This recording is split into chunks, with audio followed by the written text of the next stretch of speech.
Scenario. Huck. Suspenseful opening. Imagine this. It's 2 a.m. in Ouagadougou. The city sleeps, but inside the presidential palace, the air is heavy, tense, almost suffocating. Phones are ringing non-stop, advisors rush in and out, and at the center of it all sits Ibrahim Traoré, the young revolutionary president, eyes burning with sleepless fire. On the screen in front of him flashes terrible news. French banks have frozen money transfers. The IMF has cut off payments. The CFA franc is being pulled from the market. Burkina Faso, a nation already struggling to breathe, could collapse within hours. Inside the room, panic spreads. Ministers whisper in fear, their voices trembling. The finance minister dares to speak. "Mr. President, rejecting the CFA franc is suicide." Traore slams his fist on the table. His voice cuts through the silence.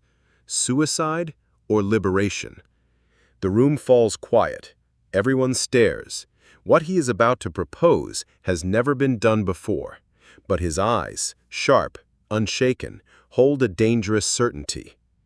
The last chain of colonialism. For 70 years, West African countries had lived under the CFA franc, a colonial relic controlled in Paris, not in Africa. Independence was just ink on paper. Real power, real money, always belonged to France. "How can we be free," Traore asked, fire in his tone, "when we cannot even print our own money?" He paces to the window, looking out at the city lights of Ouagadougou. Streets below are calm, unaware that history is shifting above their heads. He asks, "How much reserves do we have?" The answer is bitter. Almost all of Burkina Faso's gold and reserves are locked away in Parisian banks. Even wealth dug from African soil does not belong to Africa. This is the invisible chain, colonialism reborn in numbers, contracts, and banknotes. And tonight, Ibrahim Traoré decides to break it. Operation Sankara. With a calmness that feels almost unreal, he slides a file onto the table. Stamped across the cover are two words: Operation Sankara. Thomas Sankara, the legendary revolutionary, murdered in 1987, had dreamed of a financially independent Africa. Now, Traoré intends to finish what Sankara began. Inside the file are blueprints for a new currency, the Burkina gold, a coin backed not by promises, but by the nation's own gold. He pulls a prototype from his pocket. It gleams under the dim palace light, one side engraved with a baobab tree, the other with the map of Burkina Faso. Advisors gasp. The finance minister shakes his head. "This is impossible. We don't have printing presses. We don't have reserves. The people will panic." Traoré interrupts with a thin smile. "The people will not panic. They will be free." Then comes the real bombshell. With measured calm, Traoré reveals that the army is already moving. Gold mines across Burkina Faso, long controlled by French and American companies, are being taken back. Executives are escorted out. Soldiers stand guard at every site. "You nationalized the mines tonight?" one advisor exclaims. "Yes," Traoré replies. "By morning, all our gold will be ours again." The ministers exchange stunned glances. Fear and awe mix in equal measure. But Traoré is not done. He presses a button and a world map glows on the screen. Russia, China, Iran, Turkey, India, Brazil. For 6 months, secret negotiations have been underway. Trade deals have been signed, quietly, invisibly. "We don't need the dollar. We don't need the euro," he explains. "We will sell our gold directly in exchange for technology, medicine, and tools. We will bypass the Western banking system entirely." Shock spreads across the room. The West had no idea. The blockade came too late. Traoré had already prepared another road. Then he unveils the boldest move of all, a digital wallet app for every citizen. Burkina Faso will not just mint gold coins, it will launch gold-backed digital currency, secure, transparent, untouchable by foreign banks. every Burkinabe will have direct control of their wealth on their phones. Advisors stare, speechless. Some see brilliance, others see madness, but one thing is clear: the old chains are breaking. The announcement. Dawn approaches. Ministers ask when the people will hear of this. Tomorrow? Next week? Traore shakes his head. No, they will know now. An emergency broadcast is arranged. At 6:30 a.m., while families prepare breakfast, screens flicker across Burkina Faso. President Traore appears in his military uniform, calm but fierce. He raises the gold coin to the camera. From today, we end the colonial currency. From today, we use the Burkina gold. Gasps ripple through living rooms, cafes, and streets. Fear mixes with pride. He then shows the glowing app on his phone. This is your wallet, your money, your future. And then the thunderclap. Every CFA franc will be converted into Burkina gold at double value. No one will lose, everyone will gain. For a moment, silence hangs. Then, across the country, cheers erupt. Small at first, then louder, stronger. A tide of joy building from village to city. The first sparks of revolution. At that very moment, hundreds of kilometers away in Paris, alarms go off. French bankers stare at their screens in disbelief. 6 African nations, Burkina Faso, Mali, Niger, Guinea, Togo, Benin, are leaving the CFA system simultaneously. It is not just rebellion, it is a coordinated revolution. The West prepares sanctions, media headlines scream economic suicide.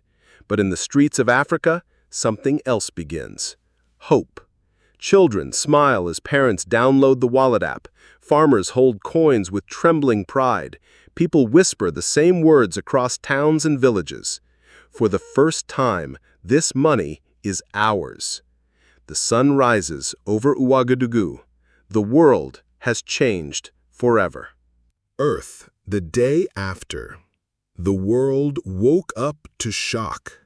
Newspapers in Paris, London, and Washington carried the same headline: Burkina Faso abandons the CFA franc. On TV screens, anchors spoke with disbelief. Experts warned of economic collapse. Politicians called it reckless. But on the ground, in Africa, the reality was very different. In Ouagadougou's streets, markets reopened. Vendors exchanged the new Burkina gold coins. Farmers used the mobile wallet app to sell crops directly. For the first time, they were not at the mercy of foreign banks. A mother held her phone and whispered to her children, "This money is ours now. No one can take it away." Across Mali, Niger, and Guinea, the same scenes unfolded. People lined up not in protest, but in celebration. The sound of joy replaced the sound of despair. The African awakening. The move spread like fire across the continent. In Ghana, students marched with signs reading, "We want Ghana gold." In Senegal, crowds chanted outside Parliament, "No more CFA." In Nigeria, youth movements demanded their leaders break free from the dollar system. For decades, Africa had been divided by borders drawn in European capitals. But now, a new unity was being born, not of maps, but of shared struggle, shared pride. For the first time in modern history, Africans believed we can control our destiny. The reaction of the West. Western governments were furious. Sanctions were announced. French companies pulled out of Burkina Faso. The European Union froze assets. American banks blocked transactions. But instead of collapsing, Burkina Faso found lifelines elsewhere. Russian cargo planes landed in Ouagadougou carrying wheat, fuel, and medicine. Chinese engineers arrived with technology for building gold refineries and solar plants. Turkey and Iran signed trade deals overnight. Burkina Faso did not beg, it traded. It negotiated from strength, and it shocked the world by standing tall. The BRICS Summit. Months later, a historic meeting was held. In Johannesburg, leaders from Brazil, Russia, India, China, and South Africa gathered with African delegations. Cameras flashed as Ibrahim Traoré walked into the summit hall, greeted like a hero. In his speech, he spoke with clarity. "We do not come to ask for aid. We come to offer partnership. Africa is not a beggar. Africa is rich. And from today, Africa's wealth will serve its people, not foreign empires." The hall erupted in applause. For the first time, African voices dominated the global stage, not as followers, but as equals.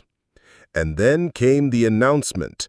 The Burkina Gold digital wallet would be expanded across West Africa. BRICS nations agreed to recognize it for trade.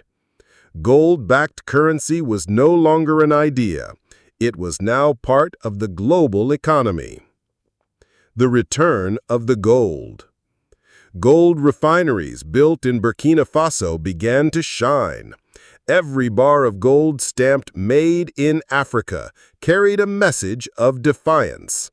For decades, African gold had filled the vaults of Paris, London, and New York.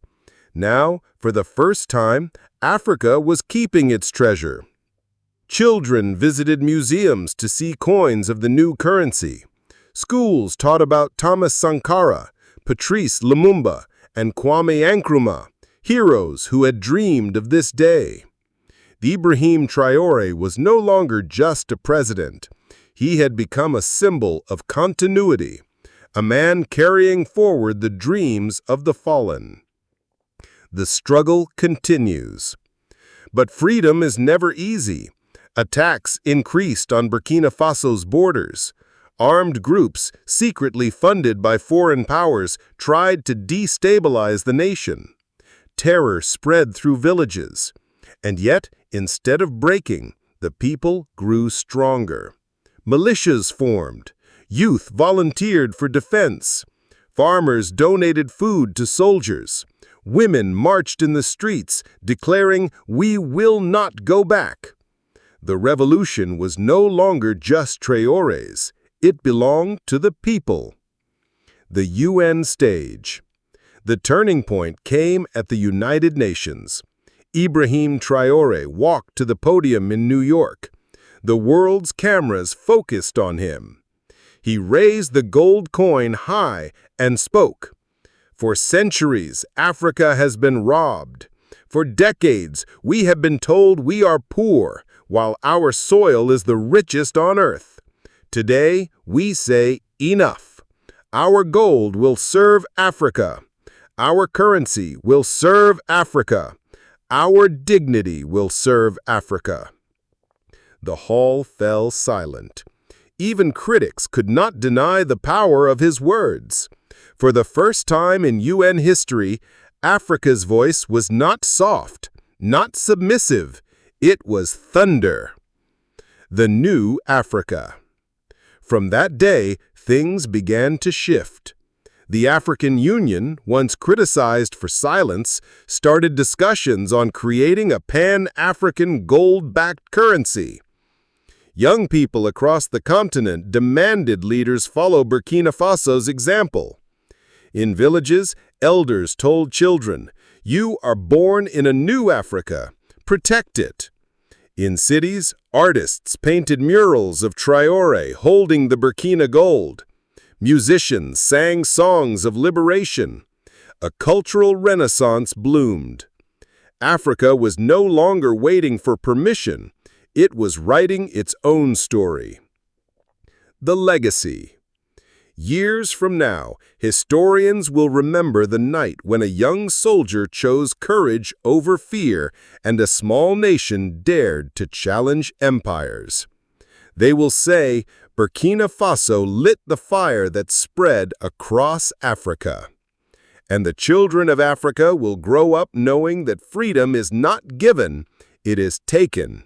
That dignity is not borrowed, it is earned. As Ibrahim Traoré once said, "We may be poor in money, but we are rich in courage." And courage once awakened is unstoppable.